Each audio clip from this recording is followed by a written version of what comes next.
Our city of 134,000 is becoming an arts district. Scammers will try to target victims by either phone or computer. Thankfully, no one was injured. It took about 4 hours to fully contain the blaze. I spoke to a man who had just gotten home from work. He saw the smoke, alerted authorities, and then woke everyone up. But today, commissioners got to hear why some people think that's not a good deal. Welly, what do we know about this investigation?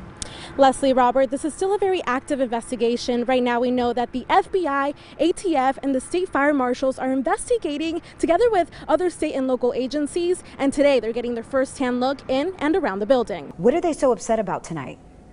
Yeah, that's right, Renee. I spoke to a number of community members who tell me they feel betrayed by the city of Waco. The university says it's collecting other records that predate the Title IX office. They will have those into the court later next month. Live in Waco, Nohely Mendoza, Fox 44 News. Now, Governor Abbott plans to have more of these roundtable discussions to get ideas on the best way to reward teachers and bring more of them on board. And a family of 8 people now having to search tonight for a place to stay. You can see behind me the entire building that had 8 apartments is now a complete loss. And authorities say unattended cooking was the cause of that fire. An autopsy has been sent for the 3 children's bodies. People trying to cross from Waco Commons to the neighborhood across the street would have to cross 3 lanes of cars going east.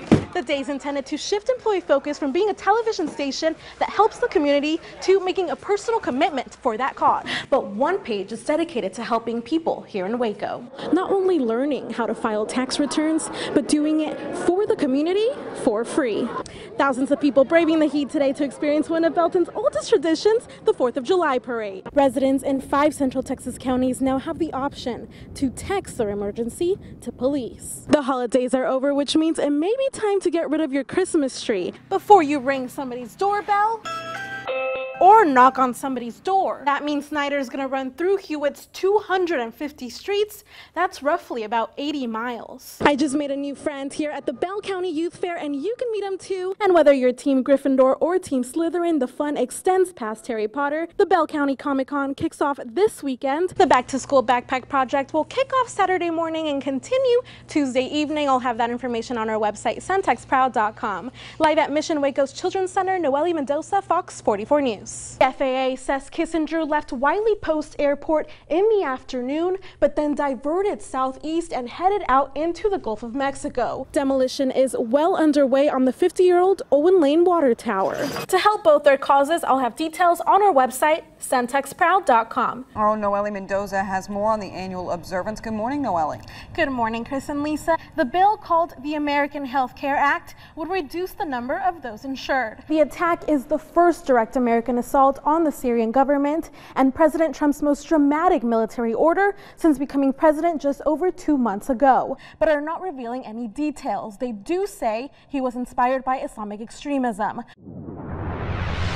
Survivors of the deadly shooting rampage at a Parkland, Florida high school are leading thousands today in a March for Our Lives in Washington. Fox 44's Christina Ballard was there earlier today. She joins us now in the studio. Christina, why is the band doing this? According to a Texas injury and accident law firm, Waco is ranked number 8 in highest drunk driving fatality rate in the state. Waco firefighters are investigating a house that broke out overnight. And then there were 5. Fixer-upper stars Chip and Joanna Gaines have welcomed their 5th child. Christina, you saw how hard the firefighters work, but who takes care of them? A violent robbery attempt in broad daylight captured on surveillance video. A woman from Houston had just withdrawn $75,000 in cash when 2 men tried to steal her purse, but she fought back and the whole thing was caught on camera. Killeen police arresting a 17-year-old for allegedly killing another teen in a suburb of San Antonio. Well, thousands in Houston last night for the annual Pride Festival and Parade. Now, Michelle, although that exhibit is not here, it's in California, it's probably a good idea for folks to stay indoors. You told me we hit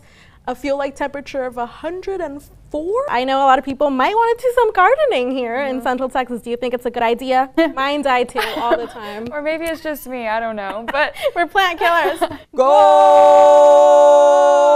I mean, I was like, is that gonna end? But hey, I like it. It gives it a little bit of a spice and flavor. Yes, so. Absolutely. Yeah. How necessary are these preseason games before the actual, season kicks off? And these firefighters are battling blazes all the time. especially here in Central Texas. There's been a ton of fires here. Yeah. I mean, I hope they built those pretty sturdy, but I mean, who knows? Fox 44's Nohely Mendoza spoke with McLennan County Sheriff Parnell McNamara to get his firsthand account of what happened 25 years ago. She joins us live inside the control room tonight, picking up that story with ATF agents losing the element of surprise. Leslie Robert, Sheriff McNamara says that's when David Koresh ordered a call to arms. They say he told them to grab guns, grab ammunition, and get ready for a fight. Of course, nobody dreamed that it was going to turn out like that. Sheriff Parnell McNamara says it was on this morning, 25 years ago today, that his life and the life of many others would never be the same. It's something that took place that I don't know that any of us will ever totally get over it. I know I won't. He, along with several U.S. Marshals, members of the Sheriff's Office, Waco Police, ATF agents, DEA agents, IRS agents, and DPS Narcotics were at the second command post waiting for the all clear. We were just kind of laughing and talking. Then all of a sudden, an ATF car drives up right to us and said, "We're in a terrible shootout. We got people shot, maybe dead." That's when hearts dropped. You could hear the big stuff, boom, boom. All they could do was listen. Listen to the pleas for help and to a battle they couldn't join. As a police officer, you're trained to go to the sound of firing. Always go back up another officer. But let's go, we got 100 guys here. You know, they've got a fight going on, and they said, no, everybody's got to stay here. 4 federal agents were killed and 14 others wounded. That day started what would become a 51-day siege. I said, they'll come out when that gas hits them. April 19th, FBI agents began a gas attack. Hours later, flames could be seen coming from the compound. I told the lady that was in my office, I said, your daughter's still in there, isn't she? And she said, yes, and God, I wish I was in there with them. And right then I knew that they weren't coming out. Only a handful escaped the fire. 76 stayed inside the burning building. We knew everybody was burning up, and that's when you just got this horrible, sick feeling, because the poor kids didn't have a choice to come out. Now, Sheriff McNamara says the biggest lie ever told was that the government set that fire. He says that Koresh and other Branch Davidians set fire to the compound to force his prediction of dying by fire to be resurrected. In total, 86 people died 25 years ago. Live in the control room, Nohely Mendoza, Fox 44 News. Tonight, Fox 44's Nohely Mendoza shows us exactly how they really train before they can actually get behind the wheel. This driver is getting ready. All right, go ahead and start her up. To put her driving skills to the test. At this point, if you had an accident, what's your next step? To call dispatch. They're better at what it is they do, from scanning and looking, being safe, taking care of our customers, getting them from point A to point B safely. That means before drivers get to drive one of these, they must first take a spin in one of these. There's a series of computers that try to create this simulated environment so that our drivers have a safe, controlled environment to practice some of their driving skills that we may or may not get to experience out there in the roadway. The driving simulator, which takes up almost an entire room, is all part of a partnership with TxDOT. The cost of this simulator is in the neighborhood of about $500,000. Fortunately, through this partnership with TxDOT, it didn't cost the city of Waco anything. It has a nearly 360-degree area of vision, allowing drivers to experience what it's like driving a bus without actually getting in one. For example, we can give them snow, we can give them ice, we can give them a blown tire or a blown engine. You know, most drivers in their lifetime may never see any of those scenarios, but I can give all that to them, put them on the hill and make them lose their brakes, and see how they handle those situations. The technology allows drivers to go through different scenarios that test ability, skill, and alertness. Not only does it come with pre-programmed scenarios, but we also have the ability to program our own scenarios, giving each driver the confidence to take on the real world. It's very similar to the real world. I even put my skills to the test and quickly learned the simulator is harder to drive than it seems. Locals hope Waco Transit drivers have a little more training than me. Drive safe, not too fast. Juan Mendez takes the bus on the regular. He says drivers go above and beyond their training to help. They're a lot of help. I needed to get to an appointment yesterday, and I didn't know where I was going, and they helped me get there. And Waco Transit is looking to share this gem with other agencies. Maybe the Waco Independent School District, maybe other city departments. Again, this thing can be, though it looks like a large cutaway, it can be a fire truck, it could be a trash truck, it could be a number of different vehicles, a school bus, just through the magic of a few keystrokes. Giving each driver the tools they need today, But it can make them a much better driver before they get on the road. to know what to do Safety here is one of our top priorities. when they go out into the real world tomorrow.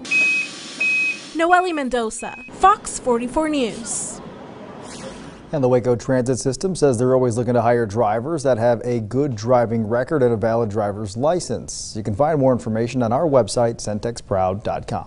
Well, meanwhile, thousands of people have dreams to become famous musicians. Of course, we all want to be one, but the road getting there, that is the hardest. And Fox 44's Nohely Mendoza tonight introduces us to 3 local musicians aiming to make it big right here in Waco. There's opportunity where you make it. I mean, if there's places, if there's venues, and there's people, then there's your opportunity. 26-year-old Julia Tucker, known to the music community as Tiger Lily, wants to make it big. Sometimes I remember. She's one of thousands working tirelessly to make a name for themselves in a difficult industry. That's the main thing, is to, always make a living doing music, at the very least. And sometimes that might not just be playing, that might be DJing or running sound for people or recording all kinds of different music stuff. But as long as it's music, I'm okay.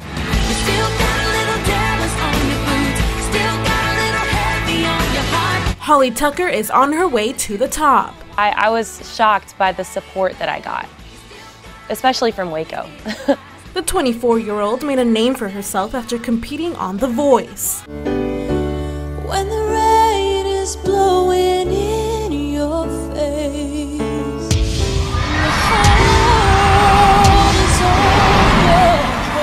I went in there and I did it. I just did the open call auditions with about 7,000 other people in the Irving Convention Center, and I got a yes. Finally, I got a yes, and took me all the way to the top 6 that season. The Tuckers aren't related, but they share a common thread: Waco. It's just a really cool community. This magic thing has happened where you drive down Austin Avenue and every business has a different band playing or a different artist, and oh my gosh, I'm so excited about it. Just so excited. I loved starting out here in Waco because there was such a well-rounded sense of music here, and I could get on big stages or little stages, and I could get all kinds of practice. Our city of 134,000 is becoming an arts district, with places like Common Grounds, the Melody Ranch, and the Backyard opening doors to local, incoming, and visiting artists. One of those visitors is Rebecca Paul, currently touring the country with a pit stop in Waco. It seems like Waco, I feel like it's a treasure. It almost makes it more exciting, I feel like, to play in a smaller place because it has somewhere to go. It has something to grow into. All 3 women had similar beginnings and all performed at music venues to our north and south. In Austin, you don't get paid because there's always somebody better that can do it for less or for free, for exposure. But Dallas, there's a lot of opportunity in Dallas. I feel like Dallas is more of a pop and R&B and hipstery type of scene and stuff that's eclectic and out there and super cool and different. Because it's a city, it's a big city. People want that there. Starting out in the music industry is hard enough. And in fact, not a lot of musicians got their start here. Eric Paisley has roots in Waco, Ashley Simpson was born here, and Willie Nelson went to Baylor University.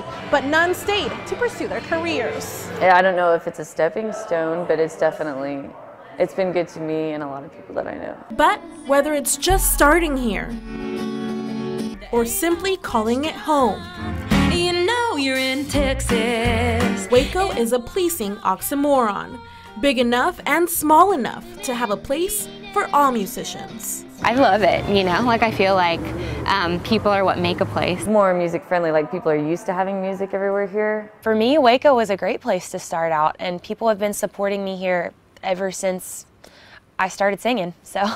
Nohely Mendoza, Fox 44 News. Although this may look like an ordinary Waco home, inside tells a different story. Makes me feel good, you know. I put my Christmas music and there I go. Alicia York is a natural-born collector. The inside of her home looks like a museum. I'm a Victorian person. I like Victorian look. She began collecting dolls in 1998 and at one point had 300 of all shapes and sizes. I remember when I was little, I wanted a doll and, you know, I couldn't have it because we were so many kids that we couldn't afford. But then, and I said, well, look, I got blessed with all these dolls.